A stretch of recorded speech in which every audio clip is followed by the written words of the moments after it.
തിങ്കളാഴ്ച നിശ്ചയം എന്ന സിനിമ സംവിധാനം ചെയ്ത സെന്ന ഹെഗ്ഡെയുടെ പുതിയ സിനിമയാണ് അവിഹിതം. ഇദ്ദേഹത്തിൻ്റെ രണ്ടാമത്തെ സിനിമ ഒരു 1744 വൈറ്റ് ഓൾട്ടോ ഞാൻ കണ്ടതാണ്, ഇഷ്ടപ്പെട്ടില്ല. പത്മിനി അതും ഞാൻ കണ്ടതാണ്, ഇഷ്ടപ്പെട്ടില്ല. ഈ സിനിമ ഈ പടം സിനിമയെന്ന് പറയുന്നത് നിങ്ങൾ ഒരു 1.25 മണിക്കൂർ ചുമ്മാ ഇരുന്നെങ്കിൽ ചിരിക്കാം. നല്ല പാക്കഡായിട്ടുള്ള ഓഡിയൻസിൻ്റെ കൂടെ ഇരുന്ന് കാണണമെങ്കിൽ നന്നായിട്ട് രസിച്ച് കാണാൻ പറ്റിയ, ഒരു സെക്കൻഡ് പോലും ലാഗടിയില്ലാത്ത നല്ലൊരു കോമഡി പടം. ഡാർക്ക് ഹ്യൂമറാണ് സിനിമയുടെ ജോൺറ. ഡാർക്ക് ഹ്യൂമർ ആണെങ്കിൽ പോലും അതിൻ്റെ കൂടെ ഇഷ്ടം പോലെ കൗണ്ടർ കോമഡി, കണ്ടിന്യൂസ്, അതുപോലെ സിറ്റുവേഷൻ കോമഡികൾ. പിന്നെ ഇതിനപ്പുറം ഇതിലൊരു സസ്പെൻസ് ഉണ്ട് കേട്ടോ. ഇതിൽ അടുത്തെന്താവും ഒരു ക്യൂരിയോസിറ്റി നമുക്ക് നിലനിർത്തി തന്നെ സിനിമ മുന്നോട്ട് പോകുന്നുണ്ട്. ഇതിൻ്റെ ക്ലൈമാക്സ് ഇതാണ് നടക്കാൻ പോണത്. അത് നമുക്ക് പ്രെഡിക്റ്റബിളാണ്, ഇതിങ്ങനെ തന്നെ വരുള്ളൂ. കാരണം ഇതിൻ്റെ ഒരു നോർമൽ ടെംപ്ലേറ്റ് ഉണ്ടല്ലോ. അപ്പോൾ അത് വെച്ച് നോക്കുമ്പോഴേക്കും ഇത് ഇങ്ങനെ വരുവോളെന്നറിയാം. പക്ഷേ അതിലേക്ക് എങ്ങനെ എത്തിച്ചേരും, എന്താണ് പരിപാടി എന്ന് അറിയാൻ വേണ്ടിയിട്ടുള്ളൊരു ക്യൂരിയോസിറ്റി നിലനിർത്തി സിനിമ മുന്നോട്ട് പോയിട്ടുണ്ട്. സിനിമയിൽ ഒരു ലോഡ് ആൾക്കാർ അഭിനയിച്ചിട്ടുണ്ടേ. പക്ഷേ ഇത് എല്ലാവരും മെജോറിറ്റി നമ്മൾ ഇതുപോലത്തെ ചെറിയ സിനിമകളിലൊക്കെ കണ്ടിട്ടുണ്ടെന്നല്ലാതെ അങ്ങനെ ഒരു ഭയങ്കര ഒരു ഫെമിലിയർ ഫേസ് ഒന്നുമല്ല. പക്ഷെ എല്ലാവരും അന്യായ പെർഫോമൻസ് ഉണ്ട്, അഴിഞ്ഞാട്ടോ. എടുത്ത് പറയായി ഈ സിനിമയിൽ രാകേഷ് ഉഷാർ എന്ന് ഒരു നടനുണ്ട് കേട്ടോ. എങ്ങനെയാണ് ഇങ്ങനെ നാച്ചുറലായിട്ട് പെർഫോം ചെയ്യാൻ പറ്റണത്? ഈ മനുഷ്യൻ ഇരുട്ടത്തിരുന്ന് പെർഫോം ചെയ്യുമ്പോൾ പോലും ആ പെർഫോമൻസ് നമുക്ക് ഫീൽ ചെയ്യാനുണ്ടെന്നേ. അത്രയും കിടിലായിട്ട് എത്ര ഭാവങ്ങൾ മിന്നി മറയേണ്ട ഒരു ക്യാരക്ടർ ഗംഭീരമായിട്ട് ചെയ്തിട്ടുണ്ട്. അതുപോലെ ഈ സിനിമയിൽ അഭിനയിച്ചിരിക്കുന്ന എല്ലാവരും. ഈ സിനിമയിലെ പ്ലോട്ട് എന്ന് പറഞ്ഞാൽ നമ്മൾ വടക്കൻ കേരളം, അവിടുത്തെ സ്ലാങ് പിടിച്ചിരിക്കുന്നൊക്കെ അതിൻ്റെ ഒരു മനോഹാരിത സിനിമയ്ക്കുണ്ട്. സിനിമയിൽ നമ്മുടെ രഞ്ജി കങ്കോൽ, അത് സ്ഥിരം ഇതുപോലത്തെ പടങ്ങളിൽ, അവിടുത്തെ പടങ്ങളിൽ, അതുപോലെ നമ്മളെ മറ്റേ എന്നാത്ത കേസുകോട്, ഇങ്ങനെ ഒരുപാട് സിനിമയിൽ ഇദ്ദേഹത്തിൻ്റെ സ്ഥിരം ആളാണ്. അയാൾ ഒരു കുൽസിതം കണ്ടുപിടിക്കുകയാണ് ഒരു പ്രത്യേക സാഹചര്യത്തിൽ.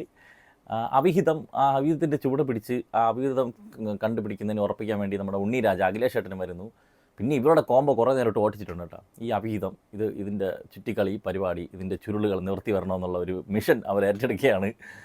അങ്ങനെ ഇത് പതുക്കെ ഈ കണ്ടുപിടിക്കാനുള്ള ആൾക്കാർ വലുതായി വരികയാണ്. പിന്നെ കണ്ടുകൊണ്ടിരിക്കണ നമ്മളും ഈ അവിഹിതം കണ്ടുപിടിക്കാൻ വേണ്ടി നടക്കുകയാണ്. എന്ത് പറയാം, സമൂഹത്തിൻ്റെ ഒരു പോക്കാലോചിച്ച് നോക്ക്. നമ്മൾ അവിഹിതം വരാൻ വേണ്ടിയിട്ട് കാത്തിരിക്കും കേട്ടോ, അവിഹിതം കാണാൻ വേണ്ടിയിട്ട്. എന്നാൽ ഇതിൽ വലിയ മറ്റേ സെക്ഷുവൽ സീൻ അങ്ങനെയൊന്നുമില്ല. 13+ ആണ് സിനിമ. അവിഹിതം കണ്ടുപിടിക്കുക, അതാ പരിപാടി. ഇതിങ്ങനെ ചെറിയൊരു പ്ലോട്ട് വെച്ചിട്ട് അത് ഡെവലപ്പ് ചെയ്ത് അതിൽ ഇവന്മാർ കണ്ടിന്യൂസ് ആയിട്ട് കൊണ്ടുവന്നിരിക്കുന്ന കൗണ്ടേഴ്സ്, അത് സീരിയസ് സമയത്ത് വരുന്ന ഡാർക്ക് ഹ്യൂമർ, അത് രസക്കാഴ്ചയായിട്ട് വളരെ കുറച്ച് സമയം സിനിമയുള്ളൂ. അത്രയും സമയം നമ്മളെ എൻഗേജ് ചെയ്തിട്ട് സ്ക്രീനിൽ നിന്ന് കണ്ണെടുപ്പിക്കാൻ തോന്നാത്ത രീതിയിൽ കൊണ്ടുപോയിട്ടുണ്ട്. പിന്നെ വിനീത് ചാക്യാർ ഉണ്ട്. പിന്നെ അഭിനയിച്ചിരിക്കുന്ന ആൾക്കാർ ഒരു ലോഡ് ആൾക്കാർ: വൃന്ദ മേനോൻ, അജിത് പുന്നാട്, ഉണ്ണികൃഷ്ണൻ, പരപ്ര, അജീഷ്, ചെമ്മരാത്തി, ടി ഗോപിനാഥ്. അതിന് ഒരു വലിയ ലിസ്റ്റാണ്. ഞാൻ ബാക്കിയുള്ളൊരു പേരൊന്നും വായിക്കില്ല, എല്ലാവരും ക്ഷമിക്കുക. എല്ലാവരും ചെറിയ വലുതായും റോള് വന്നിട്ടുള്ള എല്ലാവരും ഗംഭീര പെർഫോമൻസ് ആയിരുന്നു. അങ്ങനെ ഒരു സംഭവം, ഒരു സസ്പെൻസ് നിലനിർത്തി ഫസ്റ്റ് ഹാഫ് അങ്ങ് പോകുന്നു, ഒരു നോർമൽ ആയിട്ടൊക്കെ പോകണം. സെക്കൻഡ് ഹാഫ് കഴിഞ്ഞിട്ട് പിന്നെ ഇത് suspense thriller, investigation thriller, mystery thriller, ഏത് കണത്തിൽ പറഞ്ഞപ്പെടുത്താം. നമ്മളിങ്ങനെ ആകാംക്ഷയോടെ കാത്തിരിക്കും, ഇത് എന്താണ് പോക്കത്. അതിൻ്റെ ഇടയ്ക്ക് ഒരു കത്തി സിനിമയുടെ റെഫറൻസിലുണ്ട്, അത് ഒരു രക്ഷയില്ല. തിയേറ്റർ പൂരപ്പറമ്പാക്കാണ് സീനായിരുന്നത്. അങ്ങനെ കുറേ സാധനം ഈ വലിയ സംഭവങ്ങളെ കുഞ്ഞായിട്ട് കാണിച്ചങ്ങ് പോയിട്ടുണ്ട്. അതിൽ തന്നെ വരുന്ന ഡീറ്റെയിലിങ് എടുത്ത് പറയേണ്ടതാണ്. സിനിമയുടെ ബാക്ക്ഗ്രൗണ്ട് സ്കോറും സിങ്ക് സൗണ്ടും സൗണ്ട് മിക്സിങ്ങും എങ്ങനെ ഒരു സിനിമയ്ക്ക് ഇത്രയും ചേരുന്ന രീതിയിൽ, ഇഴുകിച്ചേരുന്ന രീതിയിൽ ഇത് ചെയ്യാൻ പറ്റണത്? ആരുടെ ഇതിൻ്റെ മ്യൂസിക്? ശ്രീരാഗ് സജി, കിടിലം വർക്ക്. അതുപോലെ sound design Rahul Joseph, Seth M Jacob. ഈ സിറ്റുവേഷനിൽ ഈ സ്കോറെ ഇടാൻ പറ്റുള്ളൂ എന്നുള്ള രീതി നോക്കും. ഇതിനപ്പുറം വേറെ സാധനമില്ല.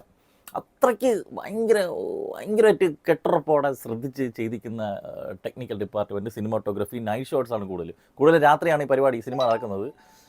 പകൽ സമയത്ത് വളരെ കുറച്ചേ ഉള്ളൂ. പിന്നെ നേരെ രാത്രിയിലോട്ട് പോകണം. ഈ സിനിമ റിലീസ് ഇന്ന് രാത്രി ഒരു ഷോയാണ് വെച്ചിരിക്കുന്നത്. കുൽസിതം രാത്രി തന്നെ ആൾക്കാർ കണ്ടുപിടക്കട്ടെ എന്ന് വിചാരിച്ചായിരിക്കണം രാത്രി വെച്ചത്. ആ ഒരു മൂഡിലിരുന്ന് കാണാനും ഭയങ്കര രസമായിരുന്നു. ഈ ഒരു ഗ്രാമത്തിൽ നടക്കുന്ന കഥ, 2-3 കുടുംബങ്ങളാണ്, അല്ലെങ്കിൽ ചുറ്റിപ്പറ്റി കുറച്ച് നാട്ടുകാർ, അങ്ങനെ പോകുന്നു. ലാസ്റ്റ് ഇതെന്താവും എന്നുള്ള ആകാംക്ഷ നമ്മൾ ജനിപ്പിച്ച് ഒരു ക്ലൈമാക്സ് ഇത്തിരി ക്രിഞ്ചായതുപോലെ എനിക്ക് തോന്നി. കുറച്ച് കാര്യങ്ങളൊക്കെ വെളുപ്പിക്കൽ ഫീൽ ചെയ്ത്.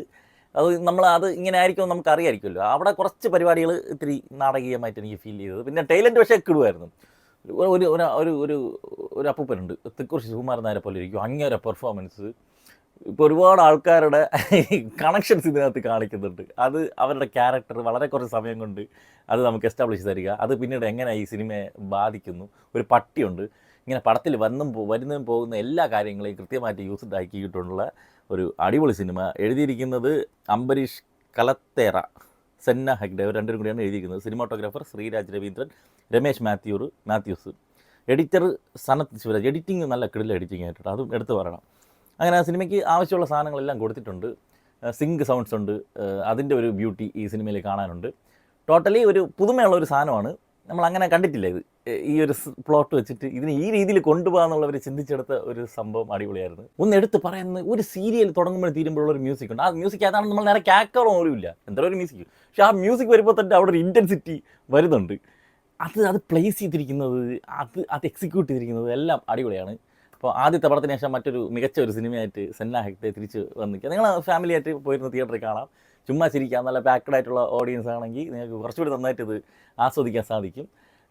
ലാഗോ ഇഴച്ചിലോ കാര്യങ്ങളൊന്നും ഇല്ലാതെ പാട്ടൊക്കെ വരുന്നുണ്ട്. പാട്ടൊക്കെ വന്ന് പോണ പോലും നമ്മൾ അറിയില്ല. അതൊക്കെ സിനിമയായിട്ട് ഇഴുകിച്ചേർന്ന് എല്ലാം പെർഫെക്റ്റ്ലി സിങ്ക് ആയിട്ടുള്ള ഒരു സിനിമ, എല്ലാം സിങ്ക് ചെയ്തിട്ട് വന്നിട്ടുള്ള ഒരു അടിപൊളി ഒരു കോമഡി ചിരിക്കാനുള്ള ഒരു പടം ആണ് അവിഹിതം. ആമസോൺ, ഫ്ലിപ്കാർട്ട്, അജിയോ, മിന്ത്ര മുതലായ ഓൺലൈൻ ഷോപ്പിംഗ് സൈറ്റുകളിലൊക്കെ കുറേ ഓഫർ ഡെയിലി വരുന്നുണ്ട്.